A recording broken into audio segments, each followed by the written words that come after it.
এই লোক আপনাদের মানুষ? আচ্ছা, এখন বলেন কবে গেছিলেন আপনি? হজ না উমরায় গেছিলেন? উমরাতে গেছি 16তে, হজে গেছি 17তে।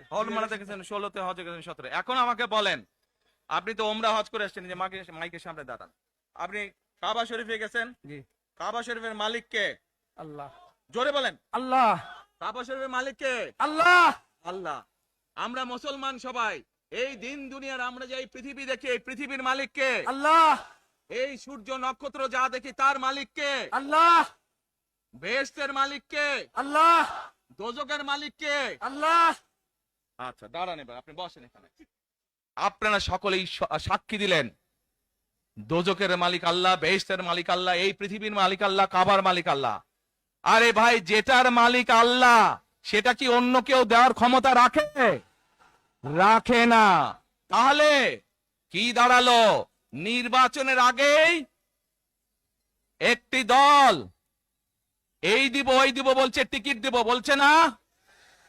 যেটার মালিক মানুষ না, সেইটার কথা যদি সে বলে, এক সেরে কি করা হচ্ছে? হচ্ছে না? যার মালিক আল্লাহ, যার অধিকার শুধু আল্লাহর একমাত্র, সবকিছুর অধিকার উপরে আল্লাহর অধিকার। কাজেই আগেই তো আপনাদেরকে ঠকাচ্ছে, নির্বাচনের ফলে তাহলে কেমন ঠকাবে আপনাদেরকে বোঝেন এবার। শুধু ঠকাচ্ছেই না মানুষকে, যারা মুসলমান তাদেরকে শিরকি করাচ্ছে তারা। নাউজুবিল্লাহ। আলহামদুলিল্লাহ। প্রিয় ভাই বোনেরা, এই যে আপনারা এখানে আজকে লক্ষ লক্ষ মানুষ আজ এখানে সমবেত হয়েছেন, এই লক্ষ লক্ষ মানুষ সমবেত হওয়ার এই পরিস্থিতি তৈরি করার জন্য হাজারো মানুষ প্রাণ বিসর্জন দিয়েছে গত 15 বছর। আপনারা আজকে এই যে লক্ষ মানুষ এখানে উপস্থিত হয়েছেন, আপনাদের যে রাজনৈতিক অধিকার প্রতিষ্ঠা করার জন্য, আপনাদের কথা বলার বাক স্বাধীনতার অধিকার, আপনাদের নিরাপত্তা পাওয়ার অধিকার প্রতিষ্ঠিত করার জন্য আজ যে আপনারা এখানে একত্রিত হয়েছেন, এই অধিকার প্রতিষ্ঠিত করতে গিয়ে আমরা আমাদের মাঝে থেকে ইলিয়াস আলীকে হারিয়েছি, আমরা আমাদের মাঝে থেকে জুনায়েদকে হারিয়েছি, আমরা আমাদের মাঝে থেকে দিনারকে হারিয়েছি। সারা বাংলাদেশে গত 15 বছর 16 বছরে যারা এই দেশ থেকে পালিয়ে গিয়েছে 1 বছর আগে, তারা যখন এই দেশের মানুষের টুটি চেপে ধরেছিল, তারা এই দেশের মানুষের বাক স্বাধীনতা কেড়ে নিয়েছিল, তারা এই দেশের মানুষের ভোটের অধিকার কেড়ে নিয়েছিল, তারা শুধু ভোটের অধিকার কেড়ে নিয়েই সন্তুষ্ট থাকেনি, তারা শুধু মানুষের, সাধারণ মানুষের কথা বলার অধিকার কেড়ে নেই সন্তুষ্ট থাকে নাই, তারা ইলিয়াস আলী, জুনায়েদ, দিদারের মতন শত হাজারো মানুষকে তারা হত্যা করেছিল সেদিন। তারা বাংলাদেশের লক্ষ লক্ষ বিএনপি সহ লক্ষ লক্ষ সাধারণ মানুষকে গুম খুনের মামলা দিয়ে জর্জরিত করেছিল। প্রিয় ভাই বোনেরা, আমরা দেখেছি বিগত 15-16 বছরে উন্নয়নের নাম করে কিভাবে দেশের মানুষের সম্পদ লুটপাট করে বিদেশে পাচার করে দেওয়া হয়েছে। আজকে এই যে ঢাকা থেকে সিলেট বা সিলেট থেকে ঢাকার যে মহাসড়ক, 2005 সালে আমি এসেছিলাম, সুনামগঞ্জে বন্যা হয়েছিল, আমার আসতে লেগেছিল 4.5 ঘন্টার মতন, কিন্তু আজ আমরা দেখি 10 ঘন্টার মতন সময় লাগে। সিলেটের এই পুণ্যভূমির মানুষ, বহু মানুষ আছেন যারা লন্ডনে যাতায়াত করেন, লন্ডন যেতেও এত সময় লাগে না প্লেনে করে যেতেও। এই হচ্ছে আজকে উন্নয়নের ফিরিস্তি। প্রিয় ভাই বোনেরা, গত 15-16 বছরে আমরা দেখেছি কিভাবে একের পর এক নির্বাচনে ব্যালট বাক্স ছিনতাই হয়েছে, কিভাবে আমিন নির্বাচন হয়েছে, কিভাবে নিশি রাতের নির্বাচন হয়েছে, এবং এই নির্বাচনগুলোর মাধ্যমে, তথাকথিত নির্বাচনের মাধ্যমে বাংলাদেশের মানুষের ভোটের অধিকার তথা রাজনৈতিক অধিকারকে কেড়ে নেওয়া হয়েছিল। আজ আমরা এখানে একত্রিত হয়েছি, সেই মানুষগুলোর জীবনের বিনিময় যারা আমাদের সকলের জন্য রাজপথে নেমে এসেছিল, তাদেরকে স্বাবলম্বী করে গড়ে তোলার জন্য। এখানে আপনাদের যাদের সংসার আছে জানেন, স্বামী স্ত্রী দুইজনে মিলে সংসার সুন্দর হয়, যাতে আমাদের মায়েরা আপনাদের পাশে, বোনেরা আপনাদের পাশে থেকে সংসারকে সচ্ছলভাবে গড়ে তুলতে পারেন। আমরা গ্রামে গ্রামে, শহরে শহরে সকল দুস্থ পরিবার যারা আছে, মধ্যবিত্ত, নিম্নবিত্ত সকল পরিবার কাছে ফ্যামিলি কার্ড পৌঁছে দিতে চাই। এই ফ্যামিলি কার্ডের মাধ্যমে আপনার পরিবার, আপনার মা বা আপনার স্ত্রী, আপনার বোনের মাধ্যমে আপনার পরিবার সহযোগিতা পাবে। কিন্তু এই ফ্যামিলি কার্ডকে যদি বাস্তবায়ন করতে হয় তাহলে কি করতে হবে? ধানের শীষকে জয়যুক্ত করতে হবে। পারবেন ইনশাআল্লাহ। প্রিয় ভাই বোনেরা, কৃষক ভাইদেরকে যেমন কৃষি কার্ড দিতে চাই আমরা সহযোগিতা করার জন্য, মা বোনদেরকে দেশনেত্রী খালেদা জিয়া যখন দেশ পরিচালনার দায়িত্বে ছিলেন, মা বোনদেরকে বিনামূল্যে শিক্ষার ব্যবস্থা করে দিয়েছিলেন, মনে আছে? এখানে বহু মা বোন আছে সেই সময় যারা এই সুবিধা পেয়েছিলেন। আপনাদের ঘরে বহু মা বোন আছে যারা সেই সুবিধা পেয়েছিলেন। আজ সেই মা বোনদেরকে আমরা ফ্যামিলি কার্ডের মাধ্যমে, খালেদা জিয়ার সরকার শিক্ষার সুযোগ করে দিয়েছিলেন। আপনাদের আগামী দিনের ধানের শীষের সরকার, বিএনপি সরকার, সেই শিক্ষিত মা বোনদেরকে, সকল মা বোনদেরকে অর্থনৈতিকভাবে আমরা স্বাবলম্বী করে গড়ে তুলতে চাই। প্রিয় ভাই বোনেরা, আসেন এবার টেক ব্যাক বাংলাদেশের আরেকটি কাজ বাকি আছে। সেই কাজ হচ্ছে আমাদের দেশের লক্ষ লক্ষ যুবক যুবতী অর্থাৎ তরুণ সমাজের সদস্যরা, যুব সমাজের সদস্যরা, লক্ষ লক্ষ সদস্যরা বেকার হয়ে বসে আছেন, আছে না? এই বেকারদের জন্য আমরা কর্মসংস্থান তৈরি করতে চাই। সিলেটের মানুষ, প্রিয় ভাই বোনেরা, এই দরগার মসজিদের আজান শুরু হলে আমরা কিছুক্ষণ বিরতি দিব আজানটা শেষ না পর্যন্ত, তাহলে তার আগে বক্তব্য রাখি নাকি?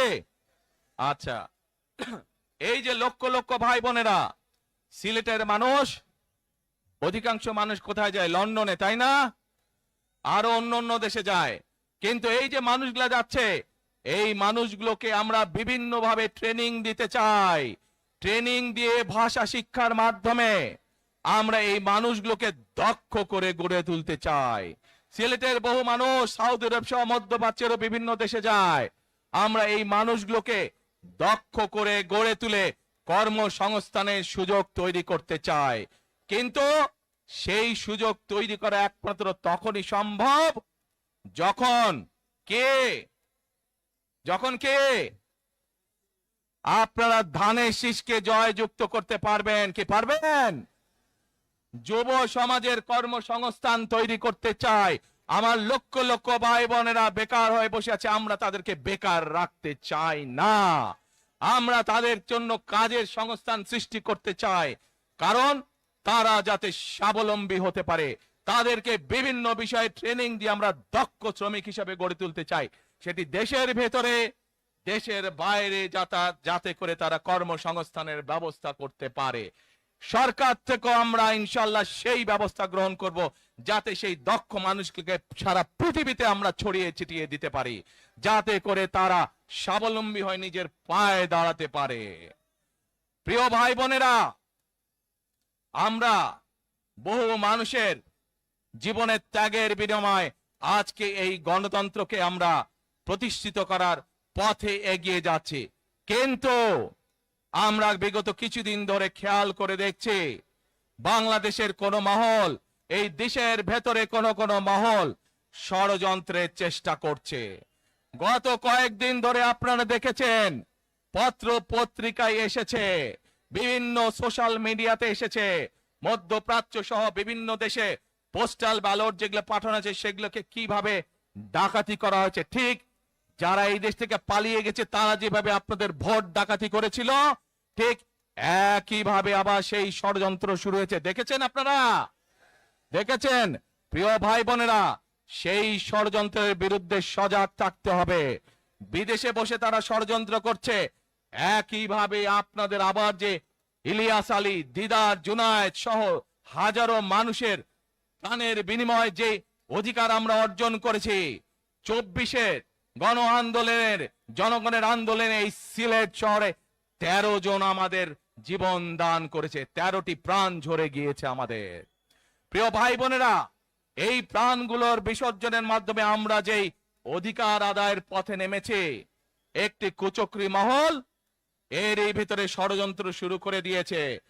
দেশের ভেতরেও তাদের ষড়যন্ত্র থেমে নেই, কিন্তু 2024 সালের 5ই আগস্ট এই বাংলাদেশের জনগণ প্রমাণ করে দিয়েছে যে বাংলাদেশের জনগণ ঐক্যবদ্ধ থাকলে, ঐক্যবদ্ধভাবে নেমে আসলে যে কোনো ষড়যন্ত্রকে বাংলাদেশের মানুষ প্রতিহত করতে পারে।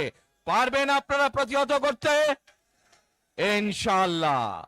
প্রিয় ভাই বোনেরা, এখন আমি আপনাদের সামনে একটি প্রশ্ন করতে চাই। এইখান থেকে আমার সামনে যারা বসে আছেন, এর মধ্যে থেকে মুরব্বী যারা বসে আছেন, ওমরা বা হজ করতে গিয়েছেন, এরকম একজন হাত তুলেন। ওমরা বা হজ করে আসছেন একজন মুরব্বী মানুষ, ওই যে লাল টুপি পরে বসে আছে, রুমন নিয়ে আসো তো ওনাকে। আপনি আসেন দেখি সামনে, সামনে আসেন, আমার কাছে আসেন। আসসালামু আলাইকুম। কি নাম আপনার? এটিএম হেলাল। ওই এইদিকে বলেন, এদিকে। এটিএম হেলাল। বাড়ি কই? সুনামগঞ্জ। বাড়ি সুনামগঞ্জ। সুনামগঞ্জ কোথায়? শান্তিগঞ্জ। এই সুনামগঞ্জের মানুষ আছে এখানে? এই লোক আপনাদের মানুষ? আচ্ছা, এখন বলেন, কবে গেছিলেন আপনি? হজ না উমরায় গেছিলেন? উমরাতে গেছি 16তে, হজে গেছি 17তে। উমরাতে গেছেন 16তে, হজে গেছেন 17। এখন আমাকে বলেন, আপনি তো উমরা হজ করে আসছেন, যে মাইকের সামনে দাঁড়ান। আপনি কাবা শরীফে গেছেন? জি। কাবা শরীফের মালিক কে? আল্লাহ। জোরে বলেন। আল্লাহ। কাবা শরীফের মালিক কে? আল্লাহ। আল্লাহ।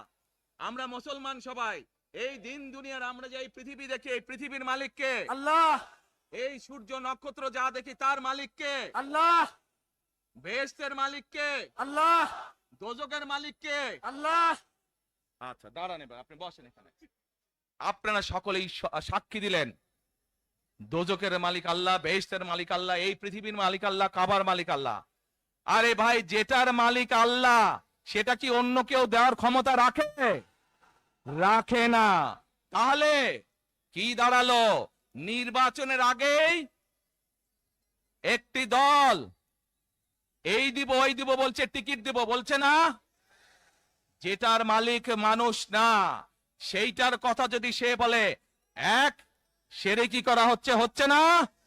যার মালিক আল্লাহ, যার অধিকার শুধু আল্লাহর একমাত্র, সবকিছুর অধিকার উপরে আল্লাহর অধিকার। কাজেই আগেই তো আপনাদেরকে ঠকাচ্ছে, নির্বাচনের ফলে তাহলে কেমন ঠকাবে আপনাদেরকে বোঝেন এবার। শুধু ঠকাচ্ছেই না মানুষকে, যারা মুসলমান তাদেরকে শিরকি করাচ্ছে তারা। নাউজুবিল্লাহ। প্রিয় ভাই বোনেরা, কেউ কেউ বলে অমুককে দেখেছি, তমুককে দেখেছি, এবারে একে দেখেন। প্রিয় ভাই বোনেরা, 1971 সালের যুদ্ধ, যেই যুদ্ধে লক্ষ মানুষের প্রাণের বিনিময়ে এই দেশ স্বাধীন হয়েছে, আমাদের এই প্রিয় মাতৃভূমি, সেই মাতৃভূমিকে স্বাধীন করার সময় অনেকের ভূমিকা আমরা দেখেছি, যাদের ভূমিকার কারণে এই দেশের লক্ষ লক্ষ ভাইয়েরা শহীদ হয়েছে, এই দেশের লক্ষ লক্ষ মা বোনেরা তাদের সম্মান হানি হয়েছে। কাজে তাদেরকে তো বাংলাদেশের মানুষের মধ্যে দেখেই নিয়েছে। এখন প্রিয় ভাই বোনেরা, এই কুফরের বিরুদ্ধে, এই হঠকারিতার বিরুদ্ধে, এই মিথ্যার বিরুদ্ধে আমাদেরকে ঐক্যবদ্ধ হতে হবে।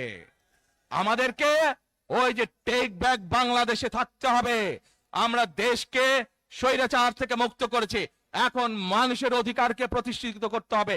শুধু ভোট, শুধু কথা বলার অধিকার প্রতিষ্ঠিত করলে হবে না, মানুষকে স্বাবলম্বী করে নিজের পায়ে গড়ে তোলার ব্যবস্থা করতে হবে।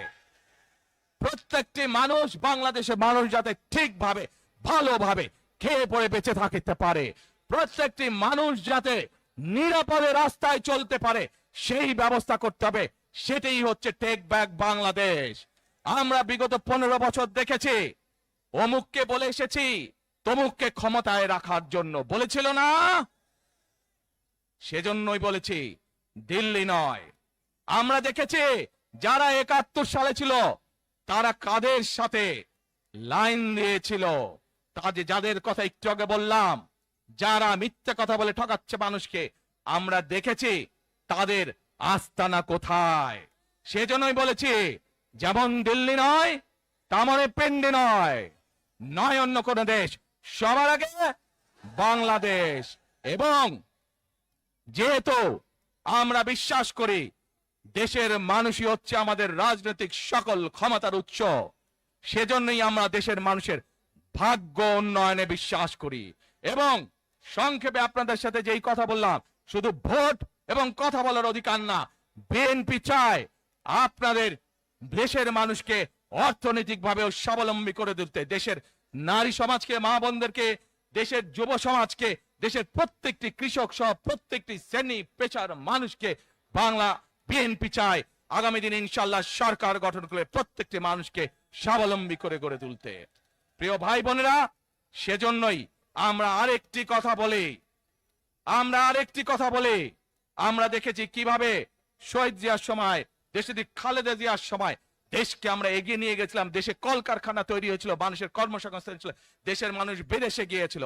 সেজন্যই আমরা বলতে চাই, করব কাজ গর্ব দেশ, সবার আগে বাংলাদেশ। করব কাজ গর্ব দেশ, সবার আগে বাংলাদেশ। এসে আবারও আপনাদের কাছ থেকে আগামী 12 তারিখে ধানের শীষের পক্ষে ভোট চেয়ে একটি কথা বলতে চাই, ইনশাল্লাহ আগামী দিনে বিএনপি সরকার গঠিত হলে আমরা নবী করিম সাল্লাল্লাহু আলাইহি সাল্লামের ন্যায় পরায়ণতার ভিত্তিতে ইনশাআল্লাহ দেশকে পরিচালনা করব। আল্লাহ হাফেজ। বাংলাদেশ জিন্দাবাদ।